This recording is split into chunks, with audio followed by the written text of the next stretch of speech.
Business Models, l'émission qui vous donne envie d'entreprendre sur Télé Sud. La femme est un entrepreneur comme les autres. On en parle aujourd'hui.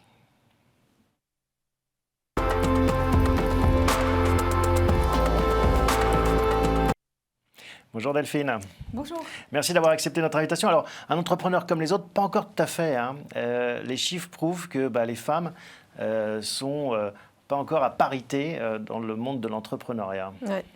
Alors, oui, effectivement, les femmes entrepreneurs en France, en Europe, en Afrique, c'est à peu près 10%. L'Afrique, c'est quand même, juste le signaler, c'est le premier continent au monde de l'entrepreneuriat au féminin. En termes de nombre, en termes de chiffres, absolu, de valeur absolue. Ouais. Donc, elles entreprennent beaucoup plus que sur les autres continents. Et les chiffres montent peu. Et ça, c'est un constat qu'on a fait, même si... Parce qu'on a l'impression qu'en effet, il y a des progrès. Alors, c'est peut-être la communication, mais non, vous, sur le terrain, vous constatez que c'est encore faut ramer. Entreprendre, c'est difficile. Enfin, j'aime pas ces sujets où allez-y, quittez votre boîte et tout le monde peut être entrepreneur. Non, on ne naît pas entrepreneur, on le devient. Et puis tout le monde n'a pas cette capacité à être entrepreneur. Et c'est pas grave. On peut entreprendre de plein de façons différentes. On peut intraprendre dans des grandes entreprises. L'important, c'est d'entreprendre sa vie. Il y a un chiffre, là, on est dans la rubrique actualité, 100 milliards de dollars. Alors, je crois que c'est des dollars, même si on parle de la zone Europe, de levée de fonds pour les start-upeuses, on pourrait dire. Alors, de levée de fonds, c'est le chiffre de 100 milliards, c'est le cap atteint de levée de fonds dans sa globalité. On le sait, les chiffres, en revanche, pour les levées de fonds pour les femmes, le ratio, c'est 98% pour les hommes, donc je vous laisse faire le calcul, c'est 2% pour les femmes. Et ça, 2% pour les femmes. Et ça, c'est un ratio mondial. Ça veut dire que les femmes lèvent donc 2% du capital risque disponible dans le monde. Alors ça a été analysé en partie parce que les investisseurs, les financiers, les capital risqueurs sont beaucoup des hommes. Et il y a des fonds d'ailleurs qui se lancent avec uniquement des femmes et qui ont vocation à financer d'autres femmes. Mais au-delà de ça, c'est le problème. Vous pensez qu'il y a un nœud gordien avec cette masculinité des comités d'investissement Alors, ce n'est pas les hommes qui sont le problème, c'est les raccourcis et les biais qu'un homme va avoir sur des projets et sur des sujets, comme les femmes vont avoir des biais. L'important, c'est d'être sur une mixité, une diversité de personnes qui vont regarder des projets et qui vont pouvoir décider si oui ou non ils investissent. Quel type de biais, par exemple ? C'est des raccourcis. On est tous finalement réduits à notre connaissance du monde. Et c'est pas grave, c'est comme ça. L'important, c'est d'être curieux et d'aller s'ouvrir et d'aller voir ce qu'on peut faire pour se dire tiens, ça je connais pas, mais ça m'intéresse. Et donc aujourd'hui, les investisseurs sont principalement des hommes. Donc ça, c'est un vrai sujet. Il y a aussi l'effet moutonnier qui perdure. C'est beaucoup de l'entre-soi. Donc les levées de fonds vont être des grandes levées de fonds pour des entreprises et sur lesquelles les investisseurs vont remettre. Et donc toutes celles qui démarrent, l'amorçage, c'est très difficile. Une entreprise sur 2 en France disparaît. Donc 50% des entreprises disparaissent au bout de 2 ans en France. Elles meurent. Parce que justement, elles n'ont pas accès à des fonds, parce qu'aujourd'hui, il faut aller vite. C'est l'accélération de la croissance, et cet argent permet d'accélérer et de perdurer. À propos d'accélération, est-ce qu'on accélère ou est-ce qu'on décélère justement dans cette évolution, cette plus grande mixité hommes-femmes dans le monde de l'entreprise et de la création d'entreprises en particulier, ou est-ce que finalement ça patine un peu ? Les chiffres montrent qu'aujourd'hui, les chiffres stagnent, voire régressent. Et ce qui s'est passé avec... C'est un peu inquiétant ce que vous nous dites là. Bien sûr que c'est inquiétant, mais c'est très inquiétant. Et ce n'est pas un sujet qu'il faut prendre à la légère. Rien n'est jamais acquis. Et c'était Simone de Beauvoir qui disait il suffira d'une crise économique, politique ou religieuse pour que le droit des femmes soit remis en question. Soyez vigilantes et soyez vigilants toute votre vie. Et vous pensez que là, la crise sanitaire... Et j'ajouterais la crise sanitaire. Et ce qu'on a vu en 2 ans, il y a eu cette accélération de la transformation digitale pour les entreprises.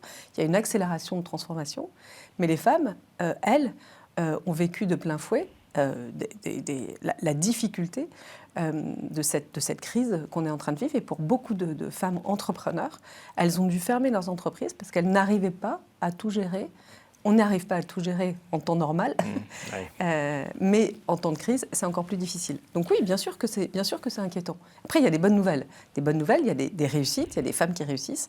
Et ça, il faut les montrer. Et ça, c'est tout ce travail de rôle modèle sur lequel on travaille. On va en reparler, mais parce qu'on a l'impression, quand on regarde le sujet avec un regard extérieur, sans être un spécialiste comme vous, que ça va dans le bon sens, qu'il y a plein d'initiatives de communication, justement. Il y a la loi Copé sur les conseils d'administration qui sont davantage féminisés. Mais ce que vous nous dites, c'est que non, la crise sanitaire a fait faire un pas en arrière à cette Vous avez vu, c'est dynamique. intéressant ce que vous avez dit. Vous avez dit la loi Copé. C'est la loi Copé-Zimmermann. Copé-Zimmermann. Oui. Et Zimmermann, c'était la femme qui l'a fait. Mais c'est intéressant. Moi, je dis toujours la loi Zimmermann. Donc, vous voyez, on est chacun d'un côté du miroir. On a tous des biais. Non, c'est parce que Jean-François Copé, pour moi, était plus connu. Mais c'est vrai que Zimmermann est associé à cette loi. Elle a beaucoup œuvré. Ouais. D'ailleurs, c'est une loi on aurait commune. dû laisser une loi juste 100% féminine, presque. Oui. Ça aurait dû être juste la loi Zimmermann. Mais enfin bon, on s'égare. Oui, on a l'impression quand même que ça allait dans le bon sens. Mais non, vous nous dites que ça ne va pas dans le bon sens. Ça va dans le bon sens, dans le sens où il y a des quotas. Et moi, je suis 100% pour les quotas, puisque c'est une façon de résoudre la problématique, puisque selon le forum de Davos, il faudrait attendre 100 ans pour que la parité soit atteinte. Ouais. Donc il faut trouver des accélérateurs. On ne va pas attendre 100 ans.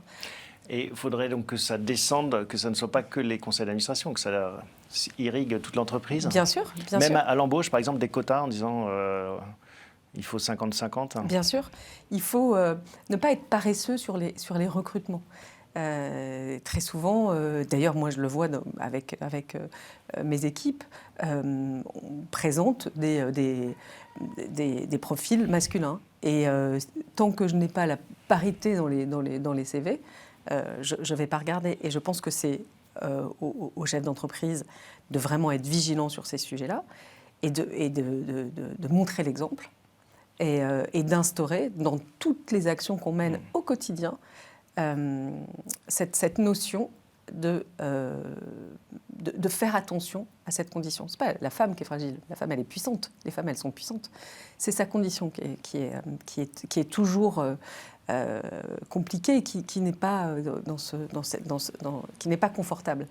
Et donc il faut des dirigeants, des leaders qui fassent attention à ça. Et juste pour finir sur la loi Copé-Zimmermann, c'est une très bonne chose, sauf qu'aujourd'hui, les entreprises ne sont pas taxées financièrement sur ces sujets-là.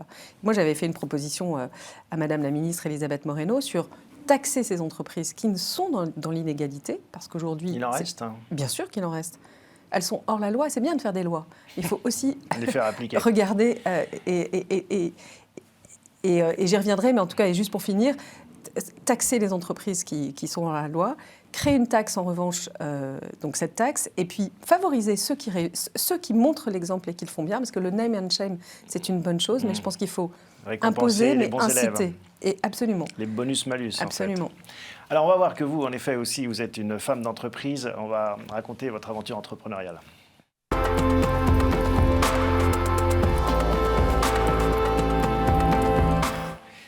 Donc, vous êtes à la tête de plusieurs initiatives, The Bureau, qui est votre agence de communication, JFD aussi, une journée justement qui met en avant pas qu'une journée d'ailleurs, une initiative qui met en avant les femmes dans l'économie. Puis, donc voilà, on peut peut-être parler de cet ouvrage, Elle change le monde. Est-ce que vous pouvez nous le présenter en quelques mots ? Oui, bien sûr, bien sûr. C'est un livre qu'on vient de sortir à la JFD. C'est 60 femmes inspirantes de la tech qui se sont révélées pour inspirer les nouvelles générations. Et on a beaucoup de femmes qui viennent du continent africain, puisque la JFD est présente en Europe et en Afrique. Et puis des jeunes filles, des lauréates du prix Les Margaret qu'on a créé. Et voilà, elles racontent leur parcours. Et c'est pour donner envie de réussir. Ouais, les rôles modèles, c'est très important, avoir des figures tutélaires, des sources d'inspiration. C'est pour ça qu'on appelle cette émission Business Models, pour donner envie d'entreprendre, qu'on soit un garçon ou une fille. c'est que le livre, c'est le meilleur format pour véhiculer ce changement ou est-ce qu'il y a d'autres initiatives, des conférences, j'ai vu, on va voir des images d'ailleurs, des initiatives digitales, là, j'imagine aussi. Alors, le livre, c'est un média, il y en a beaucoup d'autres. J'avais envie, après 2 ans où on a été quand même très 100% digital, et 2 ans de confinement, d'avoir un support, quelque chose qui reste. Voilà, quelque chose qui reste. Et puis, il y a aussi effectivement... Alors, c'est quoi ces images? Est-ce qu'on peut les commenter? Oui. Ça, c'était où? Donc ça, c'était à Bercy, avec Cédrico, notre ministre du digital, et nos partenaires. On voit à l'écran des femmes, Cathy Moses de ServiceNow et Camélia Leclerc, la ministre de l'Éducation au Gabon, Nathalie Collin de La Poste. Et donc toutes ces femmes réunies et ces hommes pour présenter au ministre la charte pour un monde digital inclusif.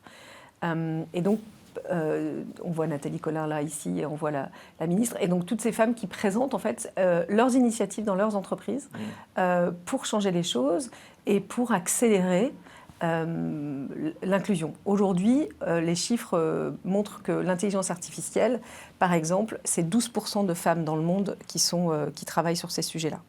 Et donc, oui, pardon. Et donc on parlait des biais tout à l'heure. Oui. Et l'intelligence artificielle n'a pas de biais, puisque l'intelligence artificielle ne crée pas.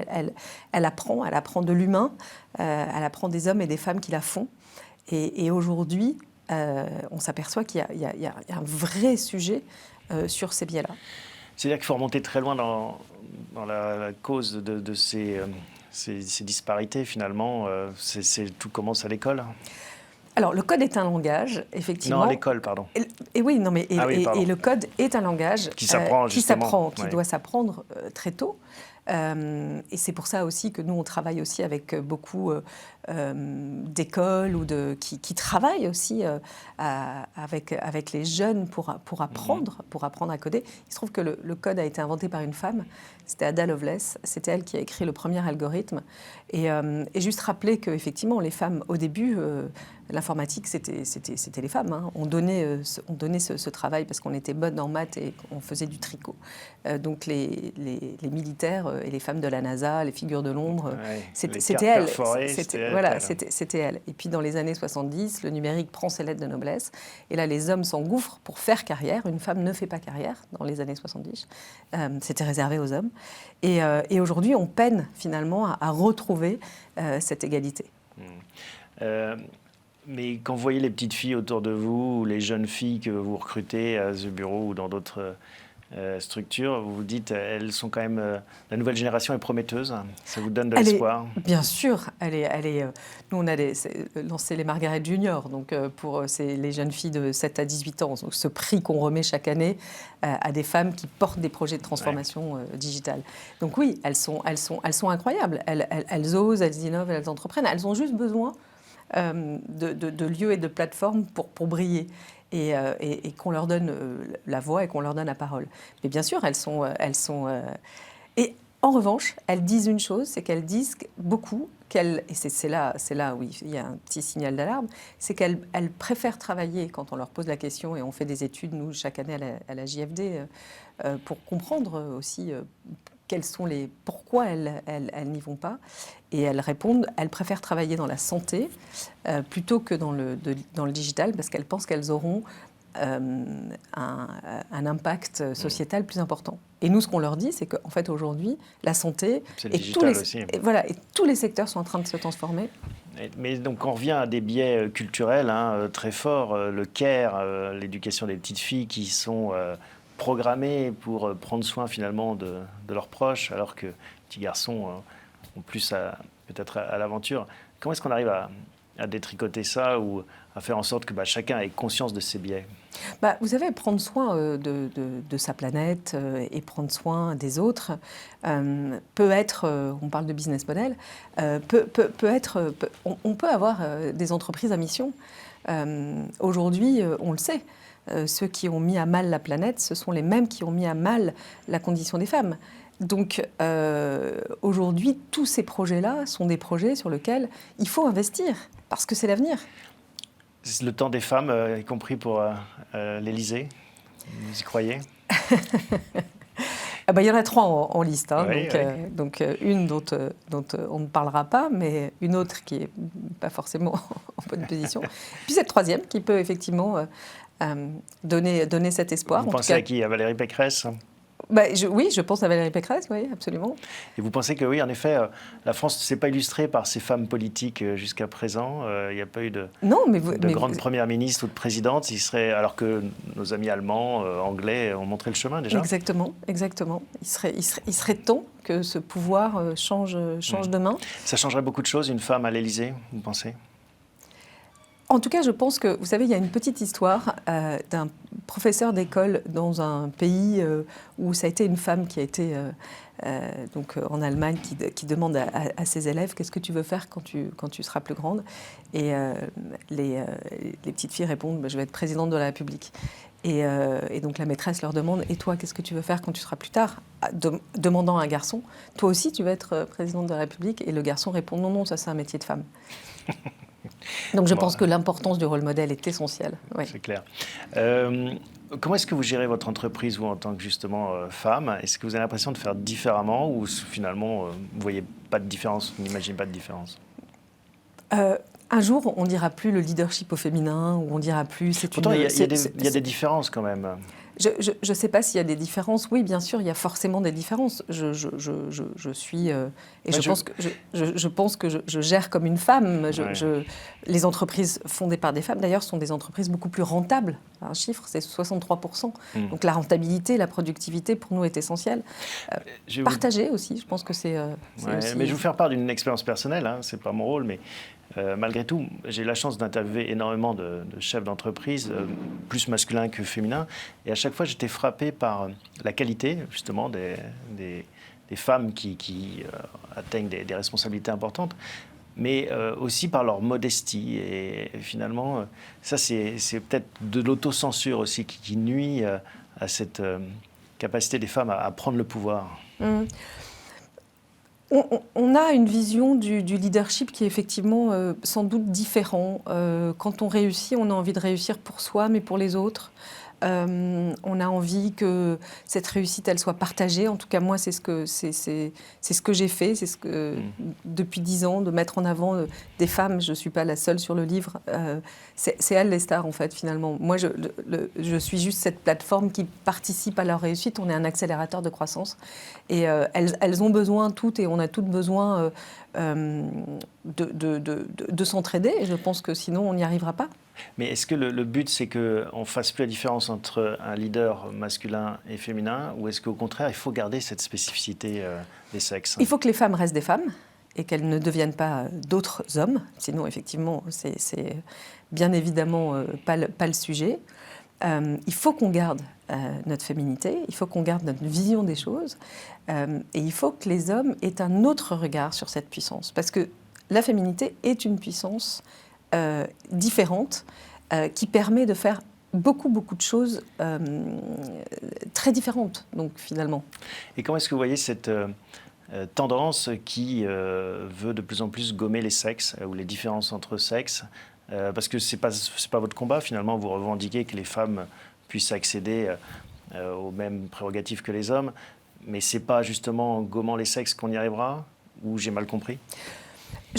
Non, je ne crois pas. Je crois qu'au contraire, je crois qu'il faut justement prôner pour être une femme ou être un homme. Et c'est cette différence finalement qui est riche. Moi, j'ai un mari qui pense complètement différent de moi, et on est une super équipe parce que tous les deux, on a une vision des choses qui est très différente, mais en même temps ultra complémentaire.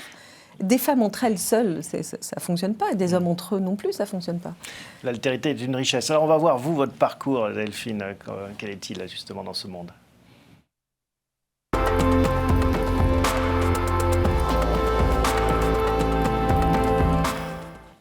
Quand est-ce que vous avez su, Delphine, que justement vous vouliez devenir créatrice d'entreprise, entrepreneur vous-même? Alors moi, j'ai travaillé une bonne dizaine d'années à Londres chez IBM, et j'ai toujours été fascinée par la technologie et l'innovation parce que, pour moi, une idée peut devenir une réalité grâce à la tech. Donc ça, c'est vraiment quelque chose qui m'a fascinée. Et puis, j'ai eu envie de rentrer en France. Et donc, j'ai décidé de quitter mon poste plutôt confortable et de tout recommencer à zéro. Parce qu'il y avait IBM en France aussi, vous auriez pu aller absolument. taper à la porte d'IBM France. Et c'est une entreprise absolument formidable et j'ai énormément appris. Et c'était d'ailleurs mon premier client. Et ça a été vraiment une expérience unique et qui m'a énormément appris et m'a aidé à être qui je suis aujourd'hui. Alors, c'était quoi le déclic de devenir son propre patron ? Le déclic, ça a été quand on se remet dans les dates, 2012, social media, les réseaux sociaux, la transformation digitale des entreprises. On était au début, c'était le balbutiement. Et moi, j'étais beaucoup invitée en tant qu'IBM à intervenir sur ces tables rondes pour discuter de tout ça. Et j'ai eu envie de le faire moi et de me lancer. Il y avait une vraie opportunité business. Donc, je l'ai vraiment fait par un choix opportuniste et créer de la richesse et créer des emplois. Et vous ne regrettez pas ce choix, j'imagine, depuis ? Pas du tout. Non, je ne le regrette pas. Et j'étais invitée à ces tables rondes, et donc c'est The Bureau, qui est donc le groupe de communication qui produit la JFD. Et donc, et ces tables rondes sur la tech et l'innovation, c'était principalement des hommes, que des hommes. Et donc c'est pour ça que j'ai eu envie de créer un événement dédié aux femmes de la tech et de l'innovation pour présenter des rôles modèles. À l'époque, on disait Journée de la femme digitale, mais on disait, mais femmes et tech, quel est le problème ? Et je pense qu'en 10 ans, puisqu'on célèbre nos 10 ans en 2022, on a changé ces mentalités et on s'aperçoit aujourd'hui qu'il y a effectivement ces problématiques à changer. Alors, quel est votre moteur actuellement ? Qu'est-ce qui continue de vous faire avancer au quotidien ? D'accélérer la croissance de beaucoup de startups tech en Europe et en Afrique. On a accéléré plus de 500 startups depuis 10 ans. Oui. On continue. On lance donc la 10e édition avec du prix Les Margaret. Pourquoi Margaret d'ailleurs ? C'est en hommage à Margaret Hamilton. D'accord, c'est pas Margaret Thatcher, parce que quand on dit Margaret, on pense souvent à elle. Oui, c'est Margaret Hamilton, c'est une femme peu connue qui a participé au premier pas de l'homme sur la Lune. D'accord. C'est grâce à elle. Les femmes de l'ombre dont vous parliez. Les femmes de l'ombre, exactement. Un très beau film avec Kevin Costner et Margaret, dont je ne connais pas le nom non plus, vous allez me le reprocher, de l'actrice. Oui, je ne sais pas, le nom de l'actrice, je ne sais pas, mais en tout cas, c'est toutes ces femmes, Susan Vaughan, qui travaillait chez IBM, Katherine Johnson, donc toutes ces femmes, en plus, elles avaient double peine, elles étaient femmes, elles étaient noires, donc on les mettait dans des petits endroits où on les appelait les computer ladies, elles tapaient toute la journée des lignes de code. Mais je fais ça, mais en fait, c'était à la main. Ouais. Et puis est arrivé ensuite les premiers ordinateurs. Et Margaret Hamilton, c'est elle qui a contribué au premier pas de l'homme sur la Lune. D'accord. Donc, un homme a marché sur la Lune. On va bien réussir à arriver à atteindre l'égalité quand même, non ? Sur Terre. Oui, exactement. Donc, le prix Les Margaret, en hommage à Margaret Hamilton, après les Césars, les Oscars, les Margaret, pour rendre aussi à Margaret ce qui appartient à Margaret, puisque il faut quand même le rappeler, le numérique, c'était les femmes. Donc, arriver à atteindre l'égalité dans ce secteur qui représente le futur me semble essentiel. Et donc, ce prix se tient sous le haut patronage de notre président de la République. Et on a donc 3 catégories, entrepreneurs, intrapreneurs, Europe, Afrique. Et puis, cette 3e catégorie qu'on a lancée cette année, les Margaret Junior. Les jeunes filles dont vous parliez, qui sont donc avant 17 ans. Voilà, entre 7 et 18 ans. Et on a des jeunes filles formidables, elles sont dans le livre. Xaviera Kowo, qui a créé un robot capable de ramasser les déchets, qui est camerounaise. On a plein de femmes juste incroyables. Et puis des femmes intrapreneurs aussi, Vanessa Mungar, pour ne citer qu'elles. Mais elles sont tellement nombreuses que Et puis des femmes qui réussissent aujourd'hui, Lucie Bache, Too Good To Go, on en parle beaucoup. Oui, des très belles initiatives. Ouais. Pour ceux qui voudraient se procurer cet ouvrage, comment ils font ? Ils vont sur les sites internet classiques et voilà, et c'est disponible aussi dans toutes les bonnes librairies. Bon, toutes les bonnes crèmeries, comme on dit.